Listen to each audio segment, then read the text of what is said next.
Hello and welcome. My name is Rola from Loesje Berlin, and today is World Press Freedom Day, 3rd of May, 2024. And as Loesje cares very much about the freedom of speech and hence press freedom, we like to commemorate this day every year. And this year we have a lot of topics related to press freedom. Unfortunately, most of them not very happy topics. There's a lot of disinformation going on from, fighting powers and a lot of fake news and a lot of reporting. And it's been last year and this year has been one of the deadliest years for journalists around the globe to work.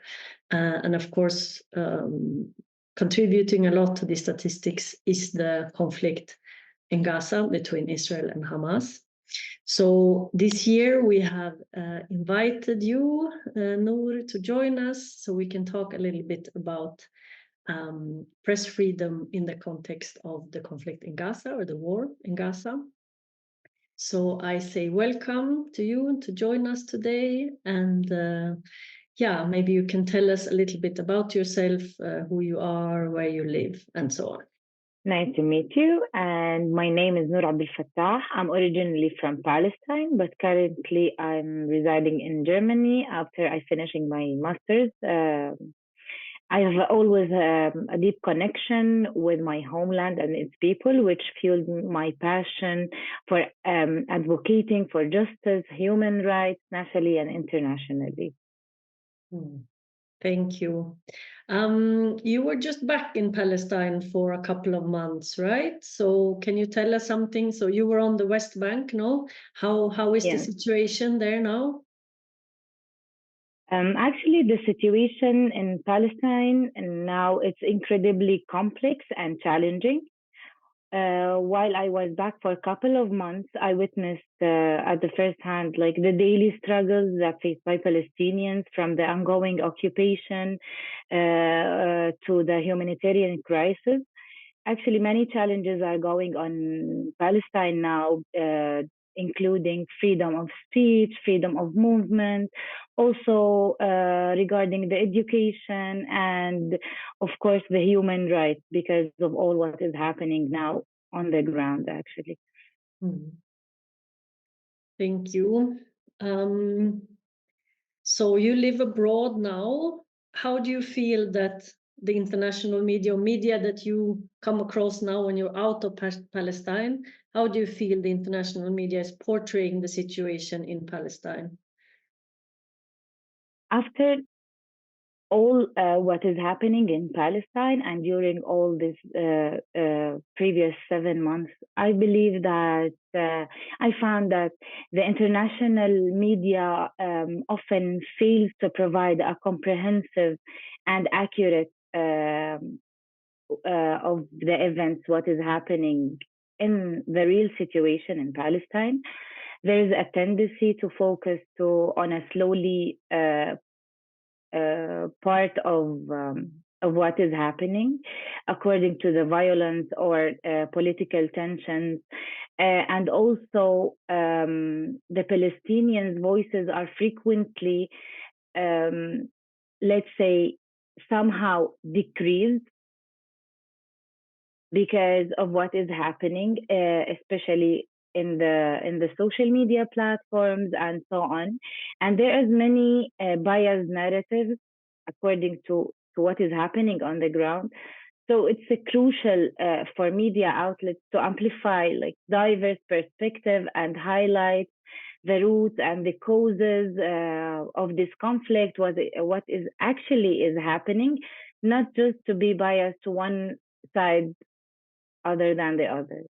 So would you say like you mentioned that like Palestinian voices, let's say, are not coming across or not enough of them?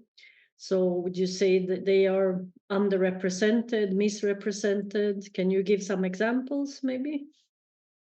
It's somehow it's a complex situation because some of the let's say the stories are underrepresented, and some of them are somehow, especially like for the social media, they limit the access to this kind of content.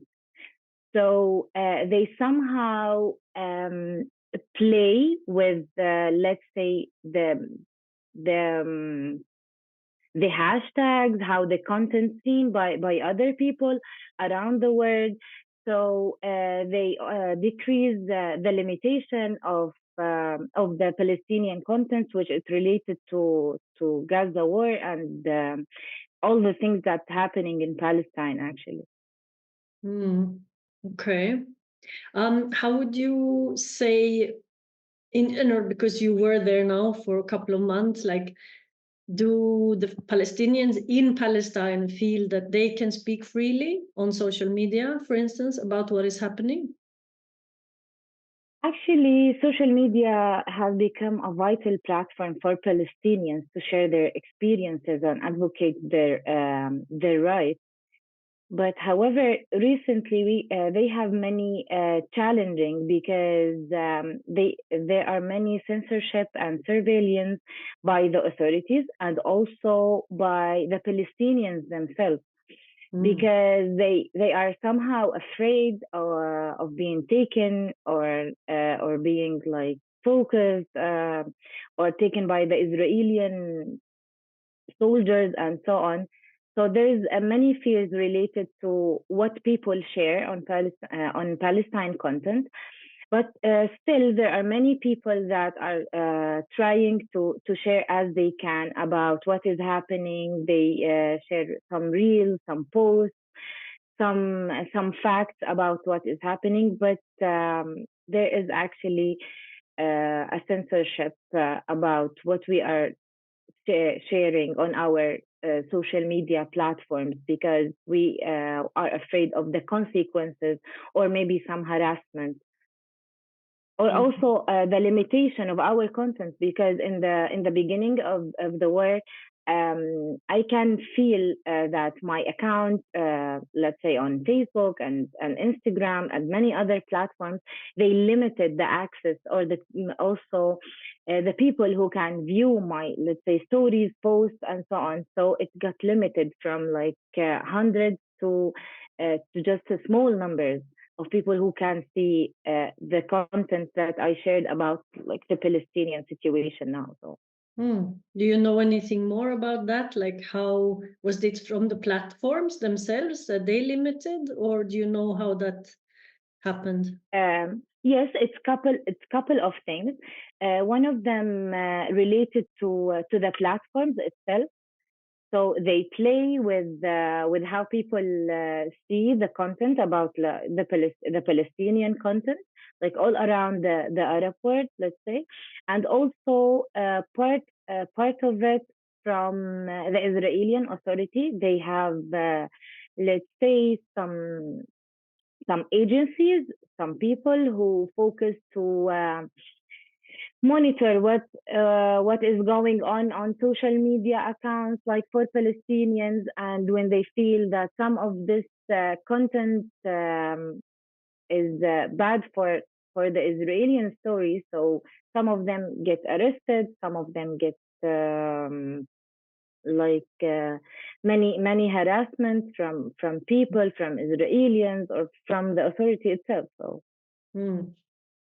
But these that you felt that you had more followers and suddenly you couldn't reach all of them, has this then changed now and during the course of the war, or it's still limited? It's actually it's still kind of limited, but nowadays it's better than in the beginning of the war, but it's still there's many limitations according to the Palestinian content or any content that related or talked about the conflict that is happening nowadays in Palestine and the war on Gaza Strip. Okay. Do you mean that certain hashtags and things like this get filtered out or blocked, or Some of the accounts who share too much about the content, they block them, they close them. And also the reach of any post, reel, or so on get limited.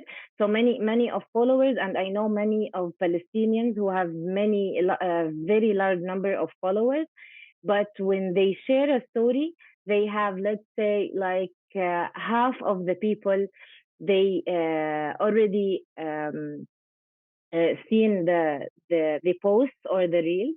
But like before the war, uh, almost this number is bigger by twice, or over than twice number of the people who watch or like reach by these posts or reels, or anything shared throughout these social platforms. Okay, thank you. I didn't know about this.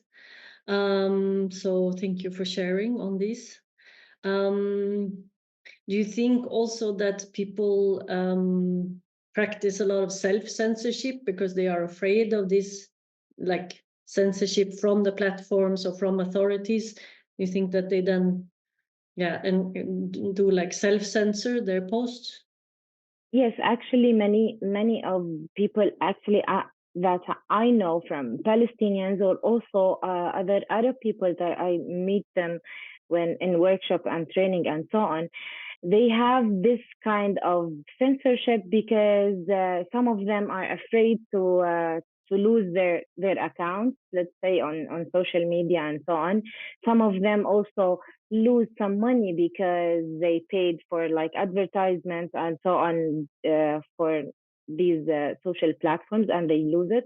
And as I said before, also because of the consequences of the content that we share on our profiles. So some of this content could lead us to a very worse situation as individuals. So we have this kind of fear because of the consequences, or maybe the harassment that we can get from the people around the world, or from the authorities, or from the soldiers, or many complex.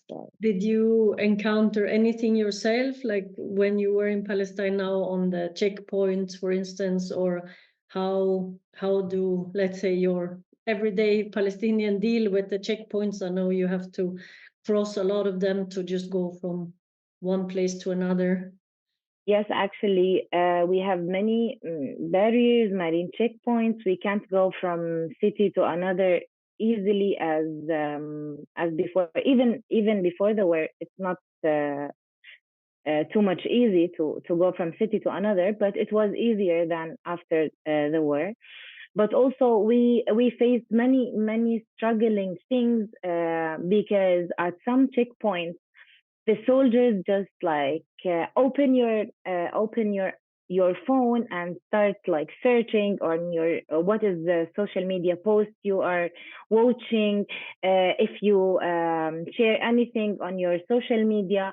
And also one important thing that happens with many of my friends, also they search for the Telegram application, because they know that many of the Palestinians and many of the, let's say, media, and also Gaza media agencies using Telegram to share what is happening, to share some videos, to share some information, and so on.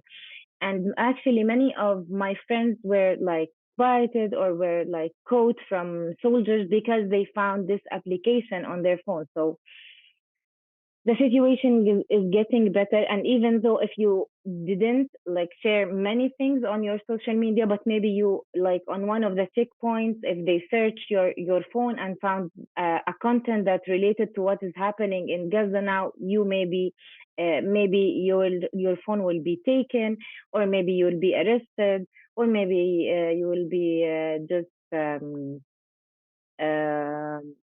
let's say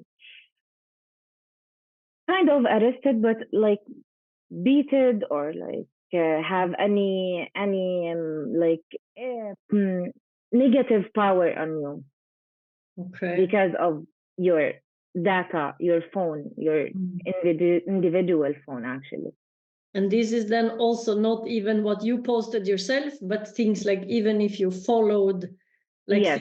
follow an account, and this Yeah. can Yes, actually, I also read many stories that was happening in Jerusalem, for example, about people who didn't share content about the Palestinian situation now, but because they watch many content about this, they arrest them actually.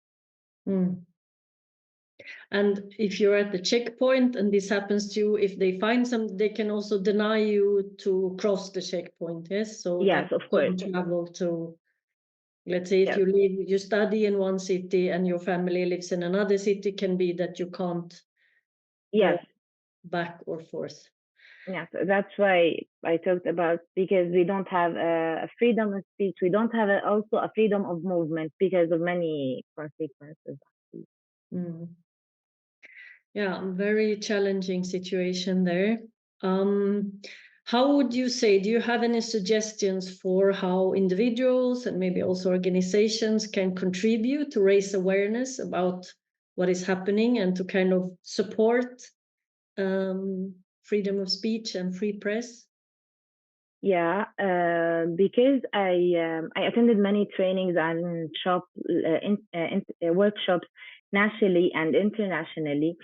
I believe that individuals and organizations, they have a crucial role in raising awareness about the situation in Palestine.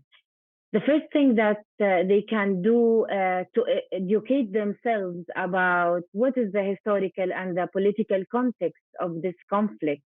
This is like the most important thing in order to make individuals and also the organizations know what is the situation, to be aware what is happening, and they can analyze and understand any, let's say, news, any situations, any cases in these days.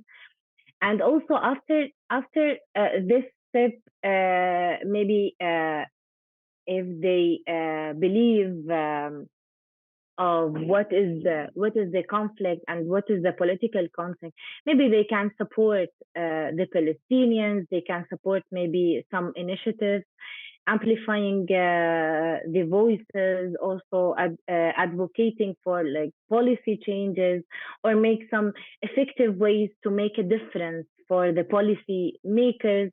As we see, like in many cities in the world, they have many initiatives related to what is happening in Palestine now. Also, maybe the solidarity movement and the boycott campaigns could help when the people and the individuals and also the organizations believe that they can make a difference worldwide, and they can affect actually the policy makers according to the justice and equality for the Palestinians because of what is happening now. Okay, thank you for these tips. Is there anything you would like to add in this context of World Press Freedom Day and the situation specifically in Gaza now?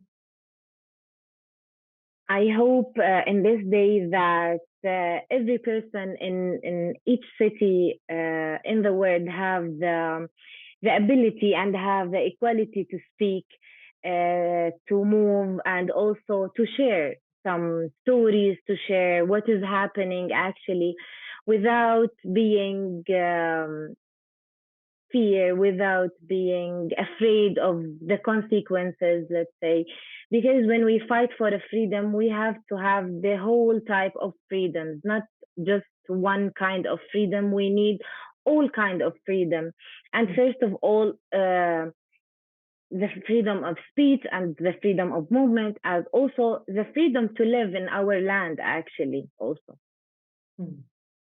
Hey. So, those are nice closing words for this year's World Press Freedom Day. Thank you very much, Noor.